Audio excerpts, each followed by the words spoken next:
Building Men is brought to you by Finish the Race Apparel, ftrapparel.com, the creators of all things building men, and by Become Stronger Industries, become-stronger.com, the creators of handmade steel maces, hammers, and other badass equipment. Think of the mind and brain as two separate entities, right? So the brain is the physical structure which all these neurochemicals are happening, right? So dopamine is being released. And that affects the mind. That affects our conscious shape of how our reality is perceived. And both change each other, right? Through what happens in the brain changes our perception of reality, and our engagement with reality through conscious effort can literally physically change the structure of the brain.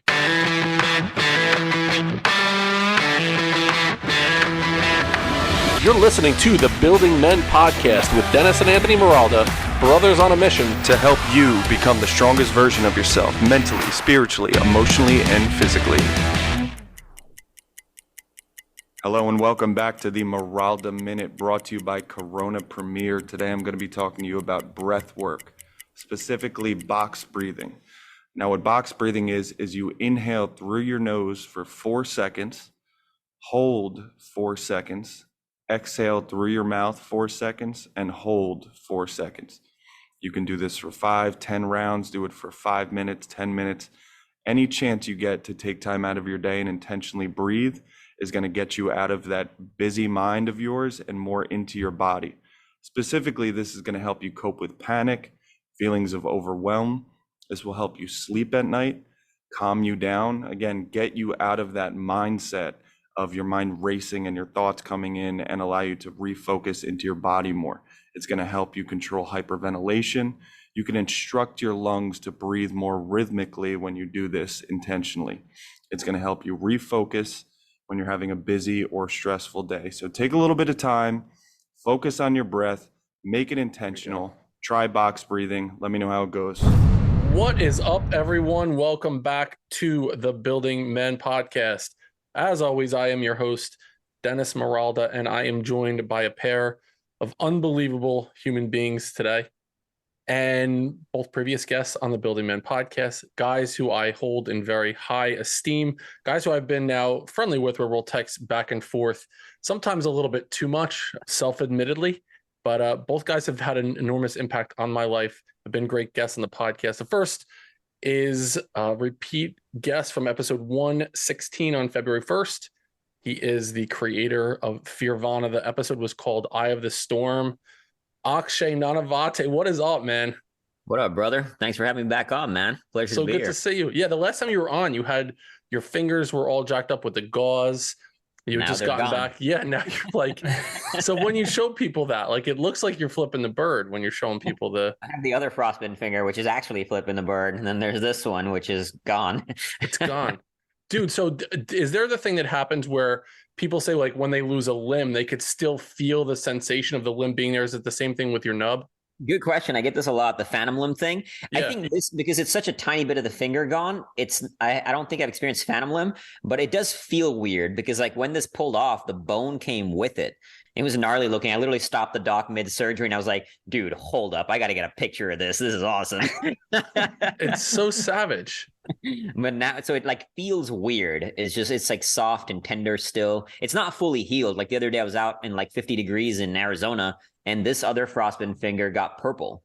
So they're definitely not fully healed. I'm still very careful. Yeah. Wearing gloves, not doing cold tubs or anything right now, not till they fully heal before I get back into some of that stuff. So there was a kicker in the NFL who at the time had the longest field goal ever recorded. It was like 60 something yards before it was recently broken, but he had half of a foot. Like his kicking foot, it was like a stump. Like it went out halfway and it was like a sharp, he didn't have toes on the foot. And he was like an unbelievable field goal kicker. So I'm wondering, with your nub missing from that, is there anything that you can do better now based on not having? Is it better to pick your nose or something? I don't know if I've gained superpowers other than just a badass story of losing a finger, because it looks really cool. And I still like looking at, like, to me, in all seriousness, when I look at it, it's a worthy battle wound of a life well lived. You know, like I always like to say, like, a knight in shining armor is one who hasn't had his metal tested yet. You know, the scars is what make us who we are. And I know Kevin can talk a lot about that as well. And so I look at this and I see this as not just a reminder of how savage Antarctica is, because I'm going back, and I never want to get complacent about that. But man, I've been blessed to have lived an epic, beautiful, wild life, and this is just a testament to that. I'll use the scars as the segue into your partner in crime, other guest on the podcast, episode 131 from April 19th. That was called Post-Traumatic Growth. He is the creator of Scarred and Unbeaten. He is my man, Kevin Demmons. What's up, my man? What's going on, brother? Thanks for having me back. Yeah, and you're rocking a Building Men shirt. You look good, dude. The blue with the interlocking black fists on there. Yeah, I love the shirt. These things are so comfortable. Absolutely. So here's the thing that I want to start with. So Akshay's talking about his trip to Antarctica, and a lot of times someone will lose a limb because of whatever reason, and there's not the story that goes along with it. You have an unbelievable story. Like I would joke around if it were me. I'd be like, yeah, it was an alligator, or whatever. But you have a really, really unbelievable story. So those of you that are listening right now and you didn't listen to either Akshay on 116 or Kevin on 131, go back and listen to those episodes. You can get an idea about who these guys are. And Kevin, we've been in touch every week since, multiple times a week, right? Since you've been on the episode. Yeah, man, pretty much feels like every day. My wife still makes fun of me for talking to my boyfriend too much. I mean, I woke up this morning and like within the first hour, I got a text from you. Hey, morning, sweetie, or whatever. Like we're talking on a regular basis now. Yeah. Well, it's always good to keep your friends close, man. And I love everything about your podcast. And then when we first talked, it was just like we hit it off, and it's been good ever since. And it's been cool for me seeing you like expand your reach in many different directions and get your message out there. And when you were on Building Men, you were so raw and unscripted, and the message that you brought out there, I mean, it definitely, you planted the seed. And I told you a couple different times in conversations, you have no idea what the ripple effect of your message is going to be. It's a really, really powerful thing.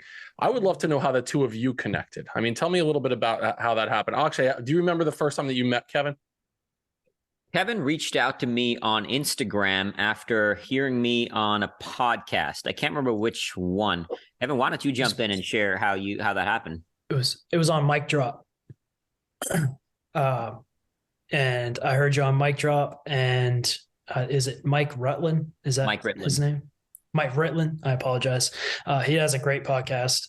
And so I heard you on that, and I was like, yeah, maybe I should read his book. So then I read Fearvana, and then that book truly changed my life, perspective on life.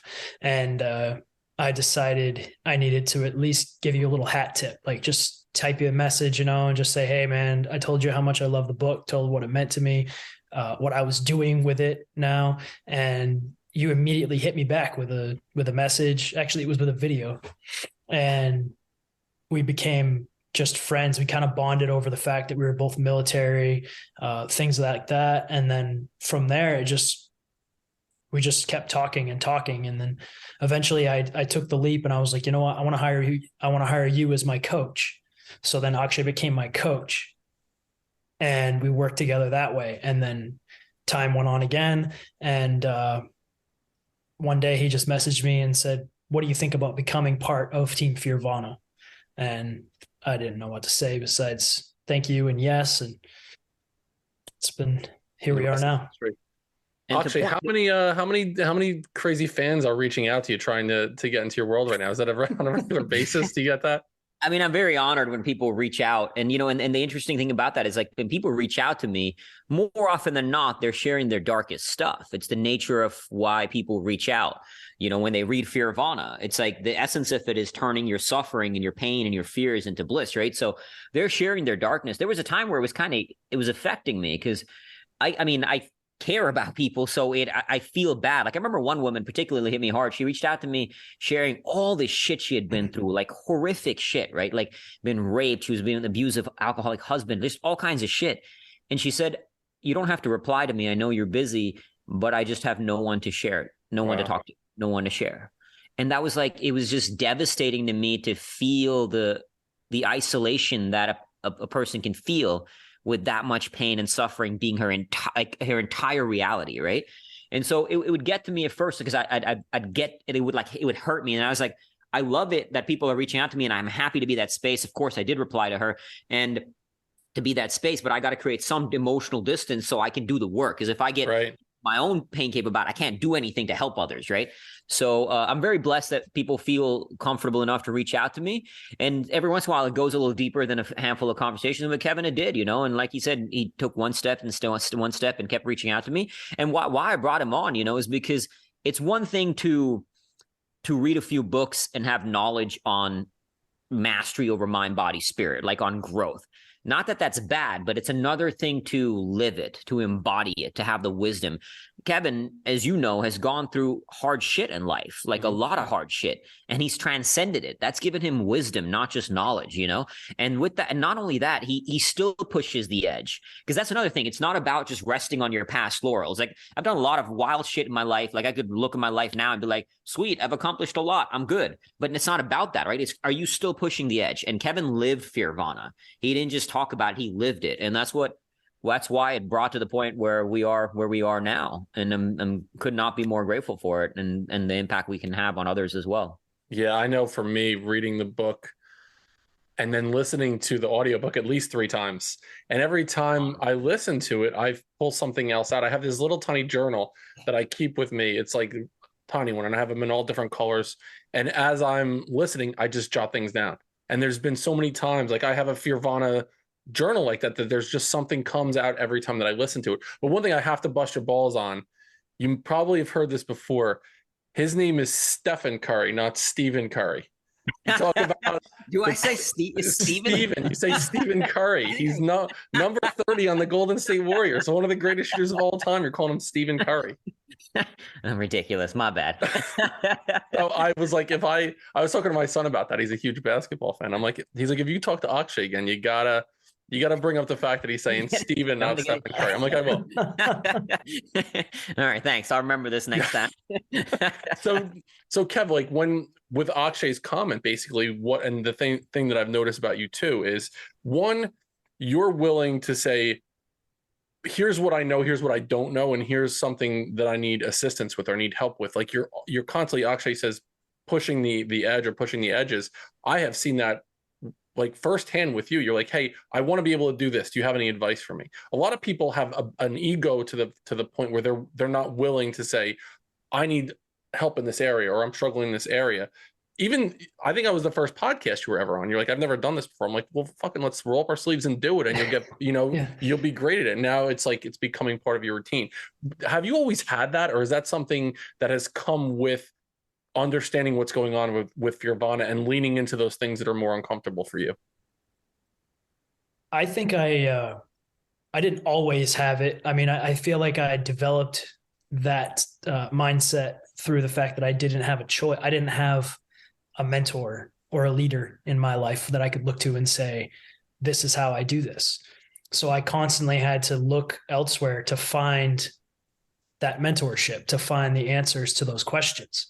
So it comes natural to me that if I'm like, you know what, I really want to learn this, instead of me just winging it and throwing shit at the wall, why don't I look at somebody who actually knows, is like a subject matter expert on it, and learn from them. And so that's kind of the mentality I've taken. And I believe it came from my youth, not having anyone to look up to. Yeah. And I do believe the greatest teachers are the greatest students. To constantly push your own limits, you have to be a student. To truly impact other people, you have to let people impact you first to be able to do that. For me, like, I have been a student of what you're doing as well, Akshay. And I think I sent it to you, and I posted up on Instagram several times. As I was training for this Spartan race in October, we had to do a bucket carry. The bucket carry was like 70 pounds of rocks inside of a 5-gallon bucket. And so Julie, my girlfriend, we bought these 5-gallon buckets. We loaded them up with stones, and she wrote, "Not today, Satan." That was what she wrote on the bucket. And I looked at it and I'm like, I need to draw some inspiration from somewhere. Like, what is something that will really get me going to the point where I don't want to give up? Like, this will be the thing that I know that I need to keep pushing. And so what I did was I wrote your name on the lid of the 5-gallon bucket. I wrote Akshay Nanavati on the bucket, and I would post it, and people were like, what? the fuck is that? Like, wait, what? And I'm like, you need to learn about that. Like, read the book, follow along with what he's doing, because that provided the inspiration to me when I wanted to put it down, when I wanted to give up. So you from afar inspired me to do that experience, that race. Dude, that meant the world. I was very honored when I saw that. And, that's the big reason why I shared the journey, is if it can leave a mark on somebody's soul like that and help them push their own limits a little further than what they thought they could. That's what it's all about. And when you share that with me, it really meant a lot, man. So I'm very, very honored. So are you writing your own name on your bucket, or what's on your bucket? If you had to write someone's name or a concept, what's on your bucket? That's a good question. As far as what I would like, when I'm playing on those edges, which obviously I constantly am, you have to find different weapons to navigate different moments when you're in that quote unquote pain cave. Like, for example, I just finished, literally just yesterday, I finished doing a 5-day fast where I was averaging 3 hours of exercise every single day. And on day 3, after about 2.5, 3 days of no food, I did a very, very intense 1 hour interval, high intensity interval training session, like nonstop. And where I went in my mind, it was a very dark place, but a very effective place. I was thinking about Viktor Frankl and the men in the concentration camp. And these men had endured, fucking hell on earth, right? Like beaten, tortured, starving, as the darkest things that a human being could possibly endure. And I remember in my mind, I was like, all right, imagine you are there, and imagine somebody's holding a gun on your friends and your family and saying, if you quit now, they're gonna kill the people you love. What are you gonna do? Suck it the fuck up. Let's go. And it was like nonstop high interval training, right? So I wasn't the smoothest I'd ever been because I was starving. And but like I went in that space in my head, and I finished the workout without pausing for a second. And same thing when on the last day, I did a 4-hour tire dragging session after 4 days of no food. Dude, when I woke up that morning, I was drained of energy. I did not sleep too well. I was struggling walking up and down the stairs in my house, let alone dragging tires. And I was like procrastinating a bit. I did not want to go out. And I put on a scene from a movie like about the Holocaust. And I was like, if those men can endure what they endured, you have no excuse. Suck it the fuck up and get your ass out the door. And so I did, and I completed 4 hours of tire dragging. I was a little delirious, a little dizzy, but it was miserable, but I got it done, And it's the human spirit that is so much bigger than each one of us as individuals. I appreciate that. I saw the post that you did, and I just commented, "I love you, Akshay," on the bottom, on the bottom of the post. But it was like, having done a fast before myself, I did a long fast it was in the June of 2020. And for me, it was like, I needed to reset my whole life. And I was like, I need to be in control of something here and do something that's uncomfortable. And so having experienced that, I remember it was like day 2 really sucked. And then by the time we got to day 3, there was like this clarity that I felt was very, very different. I was still training, but nothing like you were doing. Did you feel the same level of like mental acuity that happened? So really interesting point, because a few months before this, I did an 80-hour fast. And so it's just over 3 days. On that fast, when I woke up on the 3rd day, like a second day, I was really struggling. 3rd day, I woke up and I suddenly had like energy. And I was like, dude, this is weird. I'm like feeling great, to your point. But this time I did not. I'm thinking partly because I probably was exercising every single day really hard, like averaging about 3 hours each day for the 5 days. So this time I didn't really experience that heightened energy. It was mostly like just constantly feeling a little drained. And in the 5 days, I lost 12.6 pounds. So I lost a good bit of weight in that short time, which was pretty wild. That's the same thing happened to me. I lost like 10 pounds over the course of, I did a 3-day, and then I ate, and I did another 3-day. And by the time I came out of it, I went from like 255 to 245. And then that was the kickstart of my weight loss journey. So Kev, with you post regular training videos. Like you have a theme, and you talk about it, like, okay, if you don't have a lot of time or whatever it is, and you go through the experience, you're not just telling people, oh yeah, go out and do this many burpees and do this many pull-ups. You're like, all right, I'm going to do it. Like, I'm going to put my money where my mouth is. Is that something that you're using it for your own motivation, like putting it out there for other people to see? Is that motivating you, or are you solely doing it knowing that people are going to watch it to get motivated? Oh, I'm for sure getting motivated by it, or driven by it. Motivation is one of those words that like anyone can be motivated until something hits you in the mouth, and then you're like, I don't want to do this shit anymore. Being driven and understanding like the why behind what you're doing, that's what keeps me going. So I really enjoy doing the workouts. First off, I love the fact that I can get a good workout in a short amount of time. I started doing the live videos because I would have enough people coming to me and saying, I don't have the time to work out. It's like, well, do you have 15 minutes? Mm-hmm. And then they'd be like, well, I can't do it in 15 minutes. It's not realistic. I was like, okay, stand by.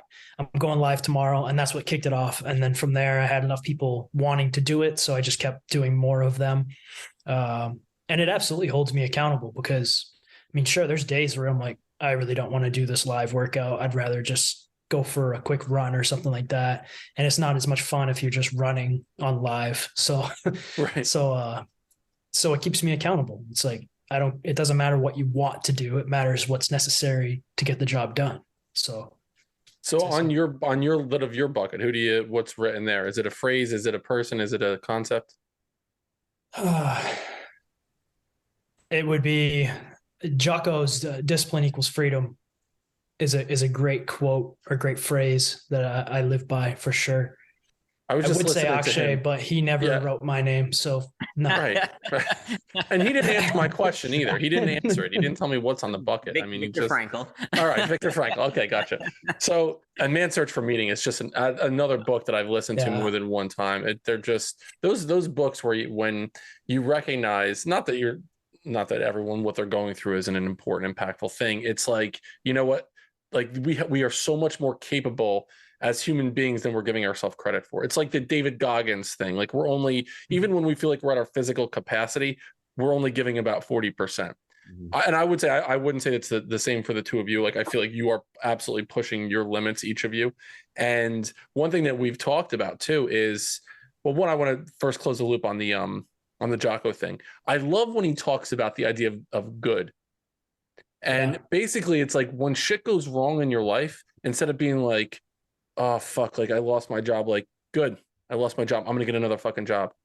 Whatever it is, like whatever the bad thing, like if you reframe it in your head, like, all right, good, this is good because it gives me an opportunity to do something else more impactful, change your course of direction. And I feel like both of you have taken those bad moments and said, good, fuck it, let's do something different here. Yeah, it's perspective. It's what you do with what you're handed, you know. Something happens to you, you have two choices. You can take it as a negative or take it as a positive, even if, it does suck in the moment, like abuse, trauma, things like that. But it's up to you. Are you going to change the story and start making something from it? Or are you just going to be a victim? Absolutely. Each of us are here at this point in our lives, and everything happened the way it was going to happen to unfold in the way to bring us into this conversation together.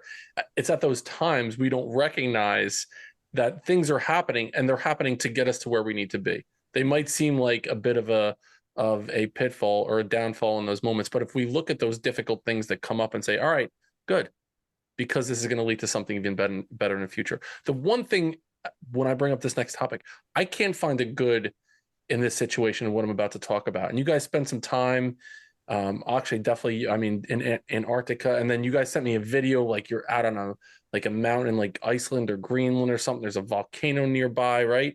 And it's fucking freezing cold. And so what I want to know is, like, can we find a silver lining with shrinkage? Is that possible? Like, can we, is it like keeping our penis warm inside of our bodies? Like, what's the silver lining there? Geez, that's a tough one. Akshay, you spend a lot more time in the cold than I do. I do spend a lot of time in the cold.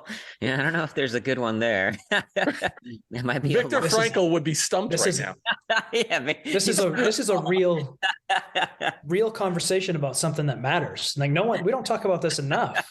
Guys are micro penis shamed, and it's not even fair. So I'm glad you brought this up. Yeah, like I listened to the Seinfeld clip where they were really, when they were talking about shrinkage, and they said, Elaine, do you know about shrinkage? And she's like, well, what do you mean, like laundry? And they're like, no, like with guys when it gets cold. And she's like, they shrink. And he's like, geez, they're like a scared turtle.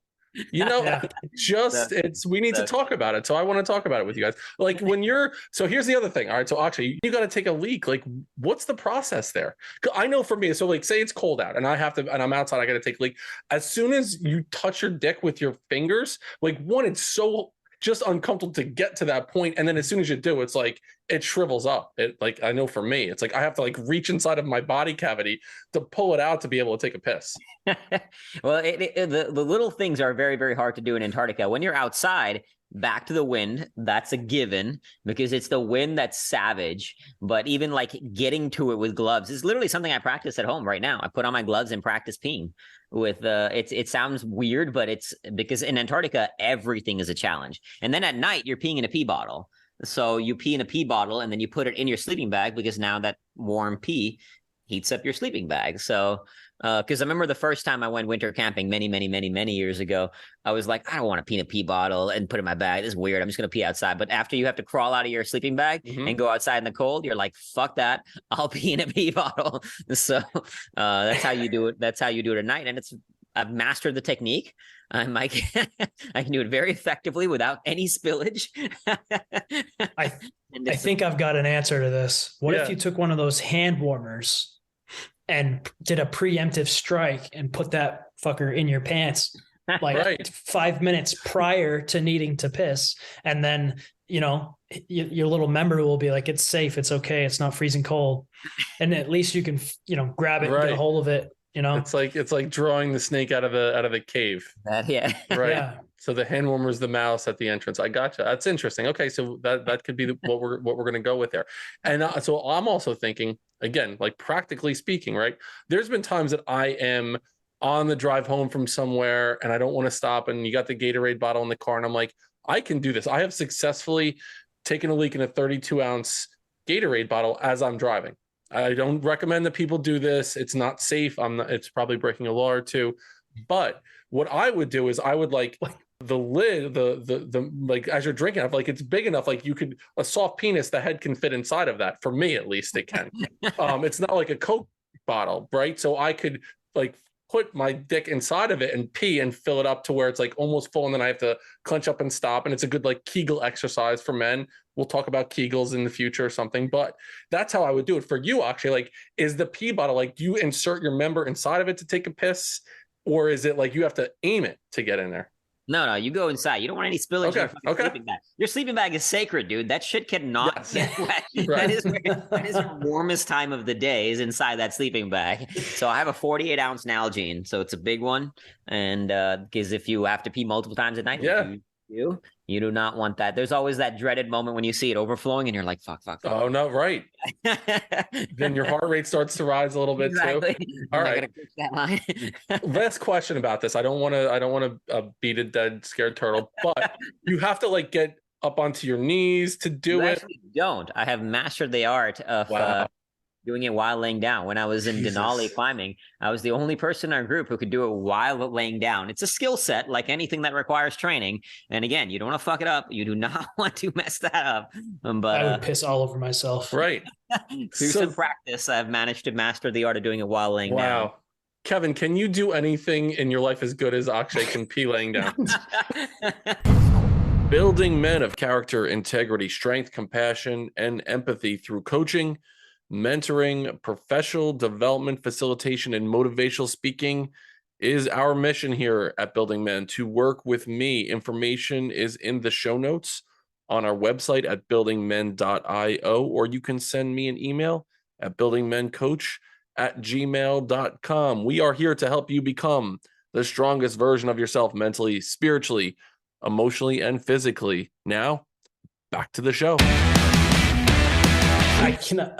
If that's a standard, then no. No, none of us can. I have successfully pissed in a moving truck overseas, having my buddy like kind of brace me and hold me up so I can really focus on the task.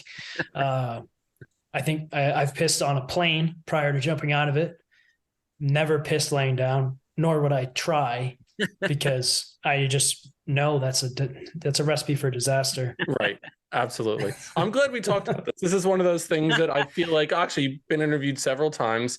How many times have you talked about the way that you insert your penis into a 48-ounce bottle? I would have to say this is the first time. Groundbreaking stuff. It's a Building Men exclusive here. We're solving real problems today, folks. Absolutely. So with that being said, we're going to solve one other problem here. The other thing that I wanted to talk about on this episode is something near and dear to my heart. It's on a phone call. I just did a quick thing on my Instagram story about it. I want this to be henceforth known as the Maralda rule, because I feel like we should have already established this in society, but we have not yet. If you're on a phone call with someone, so say I call Akshay on the phone and we're talking for 5 minutes on the phone, the conversation is not over and the call drops, right? What happens is both parties either call back right away or no one calls back, right? And then they call back right away and it goes to voicemail. And then you're like, fuck, let me call back again. And they're calling back again. And it's 9 minutes to try to get back on the call. And then you're sending text messages and it is so frustrating. So the rule is this: if I make the initial phone call and the call drops, it's my responsibility and my choice to call back again. That is it.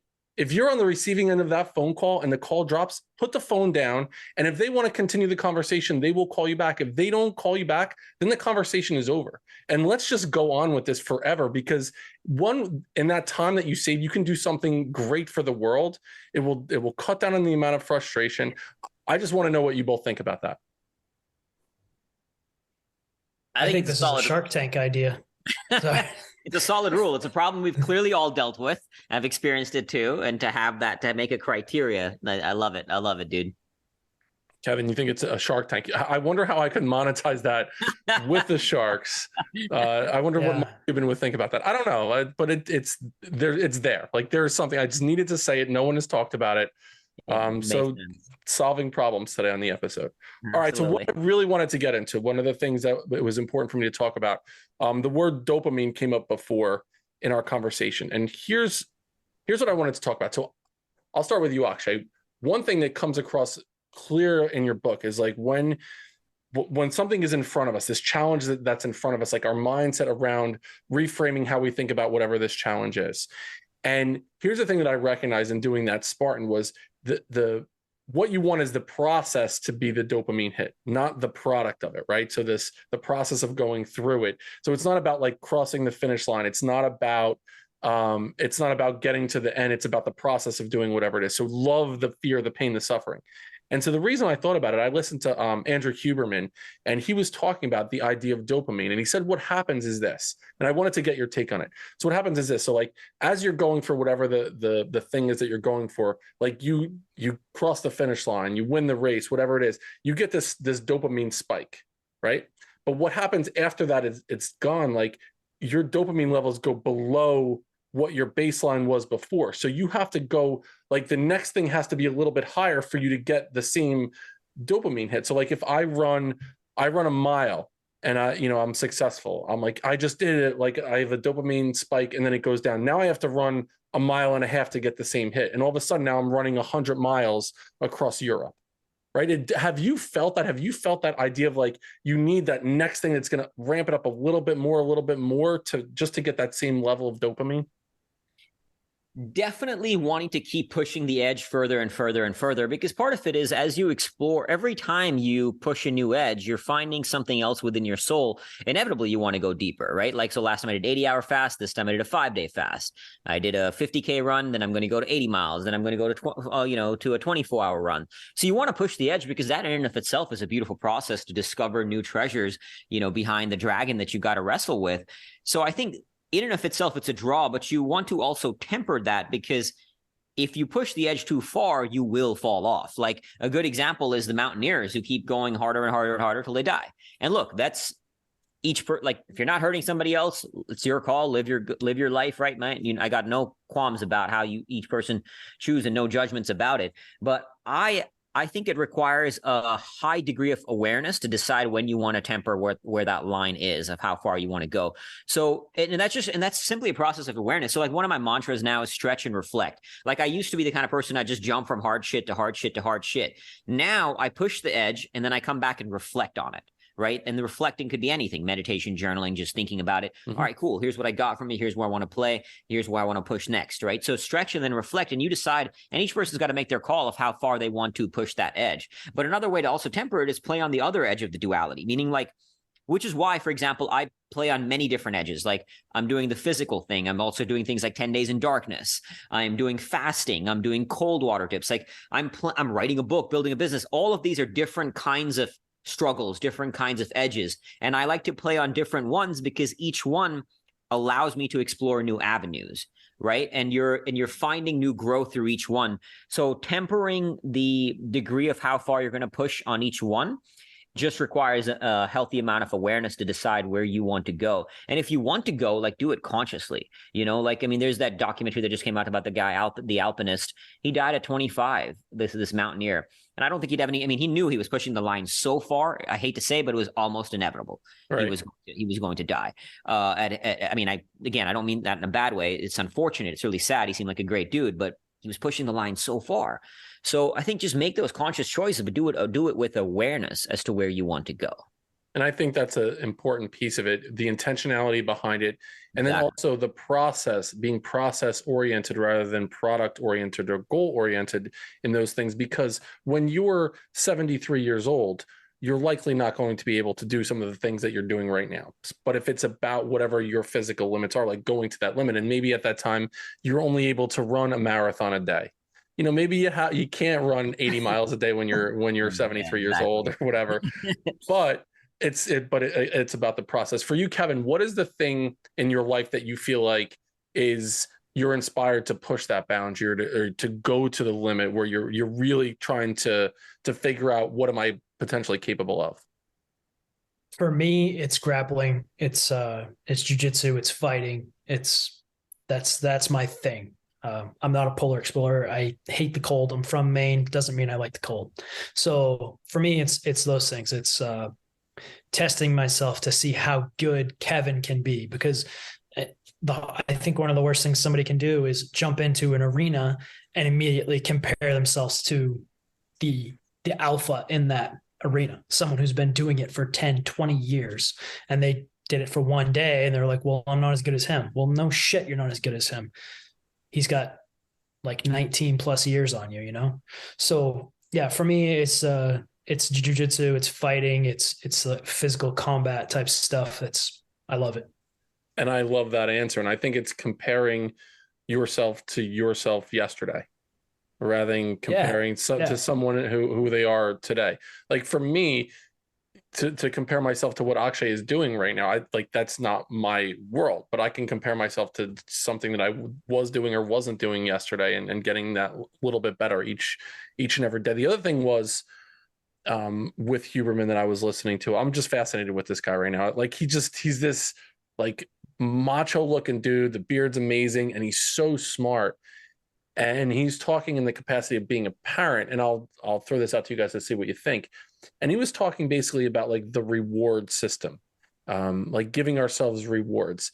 And I talk to parents all the time about this idea, and I would talk to teachers about it as well, like the idea of the carrot and the stick and the extrinsic motivation. And what he talks about is this, and hopefully I can succinctly say it. He says, when you offer a reward to something, like, so I say, hey guys, if you guys do a really good episode today, I'm going to get you ice cream. Like you should both expect ice cream if you do a good job, right? So all of a sudden now you have this anticipation of getting the ice cream. And so the dopamine starts to rise with the anticipation of whatever it is. And I'll say you're doing a pretty good job so far. You're not great. I'll give you you're doing a pretty good job. We're fucked. No ice cream. Right. So you still have a chance for the ice cream. But then you do a good job and you get the ice cream, you get that reward there. Then he says a better way to do it is there's no expectation, right? And all of a sudden at the end of the episode, I'm like, Kevin, Akshay, I am so proud of you guys. I'm coming up to Maine. We're going out for ice cream right now. Get in the car. Now it's like an immediate, like, holy shit, there's something happened. I wasn't anticipating it. I'm getting this reward. The worst thing to do is to tell someone, if you do a great job, you're going to get the ice cream. Like, hey, if you guys do a good job, you're going to get the ice cream at the end of the episode. And then you don't do a great job, and now you don't get the ice cream. The decline, like you go so far below baseline of like your norm, it's unbelievable. And I grew up in a household where my old man was like, hey, if you hit a home run today, I'm going to give you $100. Or if you strike out at least 10 kids, the whole family's going to go out for ice cream. And when I didn't do that, the feeling that I felt associated with not living up to the expectation was so much worse than the feeling I would have gotten by hitting the home run or striking out the kids. Mm-hmm. So I wanted to, it's something that I've been thinking about a little bit now, as far as giving advice to parents about offering rewards to kids. I wanted to throw it out there. What do you guys think about that idea? Actually, I'll start with you. For me, as much as possible, you want to cultivate the intrinsic desire for the thing itself to be the reward. So like a way to do that, and Dr. Carol Dweck talks about this in Mindset, the growth versus fixed mindset, right? Is celebrate the effort, like acknowledge them for the effort and make the thing a reward in and of itself. And it's not like, it's easy to cultivate that. So instead of saying, I'm going to get you like after the thing is done, and look, this is not necessarily a bad way to do it. Like, okay, after this thing is done, you guys did great. Here, let's go get ice cream. It's like, you did awesome. Now tell me, how did you feel about the effort you gave? Because one can cultivate, like the mind and the brain are think of the mind and brain as two separate entities, right? So the brain is the physical structure, which all these neurochemicals are happening, right? So dopamine is being released. And that affects the mind. That affects our conscious shape of how our reality is perceived. And both change each other, right? Through what happens in the brain changes our perception of reality, and our engagement with reality through conscious effort can literally physically change the structure of the brain. Neuroplasticity, that's been proven, that's not an opinion, that's scientific fact. We can change our brain, right? So if I simply choose, so I as an example, after like a run, I'll celebrate, dude, you like I had this 5-day fast. There was a big part of me that wanted to go for 7 days, wanted to go even harder. I just had a bunch of work. I couldn't do it. So like part of me was like feeling a little bit like, fuck, I should have gone more. But the other part was like, dude, you did 5 days of fasting, 3 hours exercise. Nice job. You pushed hard. You suffered well. Like simply by choosing through with the mind, with conscious effort. Now I don't have a brain scan to put like on my brain to say that I released dopamine, but I would venture to guess I did. And it's been shown, like simply smiling can increase the feeling of joy, right? So you can cultivate the release of dopamine through conscious effort. So what I would say is have that kid, have even for yourself, feel the reward of I went out there and I suffered and I worked at my ass off and I worked hard. That's the real reward, is the process of doing that. Fuck the ice cream, fuck all that other shit. That shit doesn't matter. I pushed hard.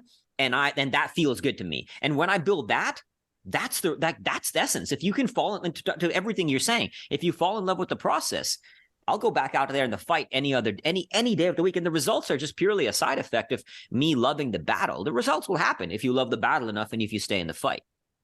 It's the perfect answer. It's what I would tell parents all the time is the idea about asking questions about the process. So instead of, and the other thing is, I caution teachers around giving too much praise to kids. I say, what's your motivation behind the praise? And they're like, well, it'll make them feel better. And I'll say, well, it'll make them feel better, or do you want them to like you for giving them the praise? Like, what's your motivation there? Mm-hmm. So I say, in lieu of asking kids or giving kids praise, great job, Akshay. Kevin, awesome job on the episode. You really did tremendous here. I say, ask them a question about what it was like to go through that. What was their favorite part about it? What did they learn? What was the most challenging thing? And what's the next thing that they want to do? So if I were to say to you, Kevin, like, what was your favorite part about this podcast today? Or Kevin, if you can do this podcast again, what will be the thing that you're most looking forward to? That's more important than saying, hey, great job, or here's some ice cream. So it's a great lesson. I mean, the brain piece of it is really important, but it also impacts anyone who's working with kids in any capacity. Love it. Challenge yourself to do those things. You'll get so much more out of the kids. And then those things become part of who they are. Then they did something and they think about the process. It's the metacognition. It's thinking about how we think about that process. So Kevin, in your world, when you're doing something that is really challenging, are you setting yourself up for like, I need to do this for the result, or have you made that mindset shift to where you're like, it is 100% about the process that I'm going through right now? My purpose is my drive, or the mission at hand is the drive. Like, that's the reward. Like, I'm not in this jiu-jitsu game and I'm only going to be happy when I get a black belt, because now I just spent 10 years of my life or more being miserable because I wasn't a black belt. I'm enjoying it because I love the craft. So every time, every practice, everything I do about it is making me, I'm enjoying it. I'm enjoying the entire process. I think if you're in anything where you're only allowed to feel happiness or joy or proud of what you're doing when you get to the peak, you're most likely going to fail. You're going to quit because you don't feel any type of satisfaction in the process, and you're going to be miserable the whole time. And as far as the rewards go, I like the idea of my reward being something that furthers me along on that mission. You mentioned ice cream. That's fine for kids, I suppose. Or even, I mean, I like ice cream too, but what I'm saying is like, if my goal involves me being in peak physical shape, why couldn't my reward be an extra workout? Or why couldn't my reward be eating a salad? I'm just spitballing here, but to me, if it's truly important to you and it's your mission in life or your purpose, your focus, everything in your life during the day, everything is on a path to get to that. It's not just like you're doing one thing a day to get better at your goal. No, your entire day is designed around your mission. Guy that I just interviewed, his name is Adam Rothfelder.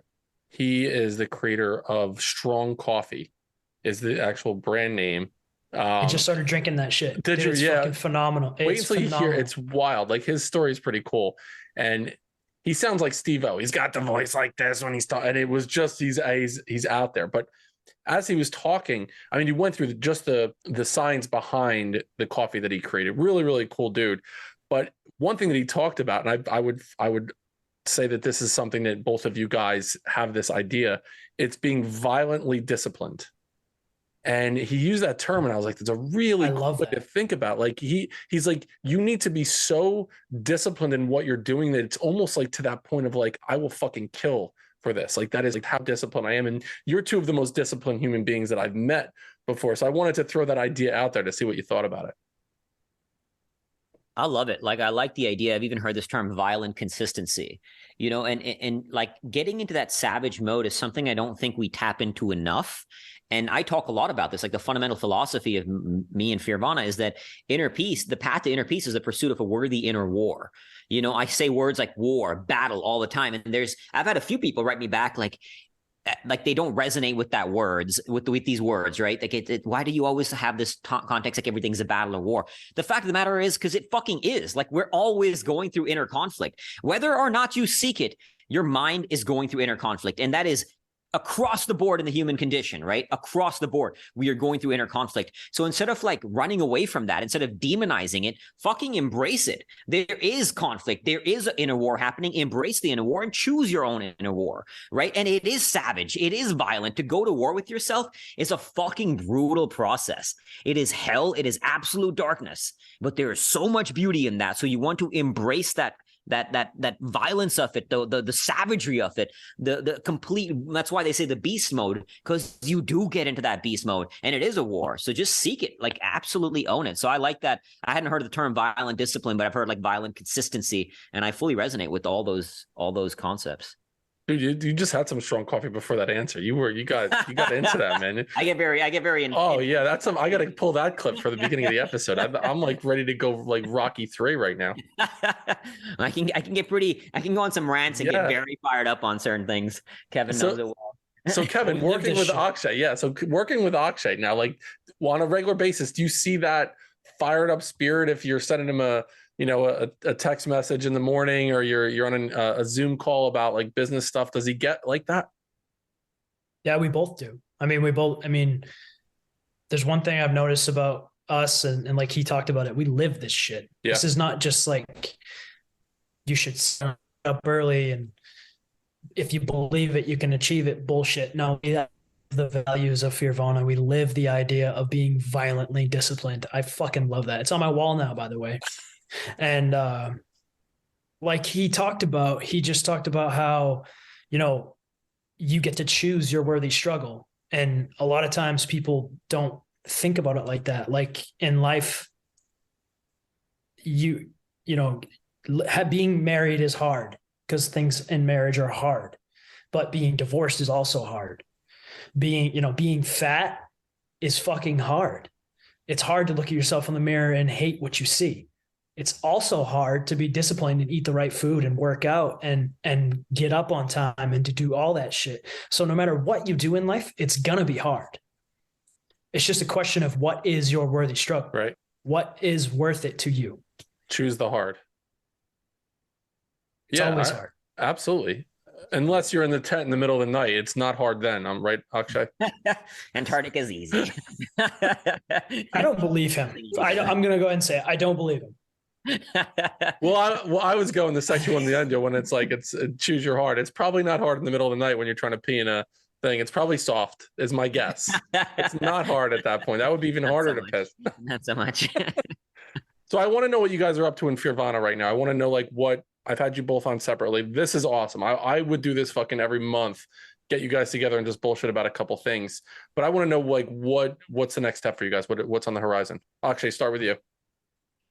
So in the world of Firvana, primary now, we're starting to do a lot of coaching with people, one-on-one and group coaching to work with people to help them turn their trauma and pain into measurably greater levels of health, wealth, and relationships.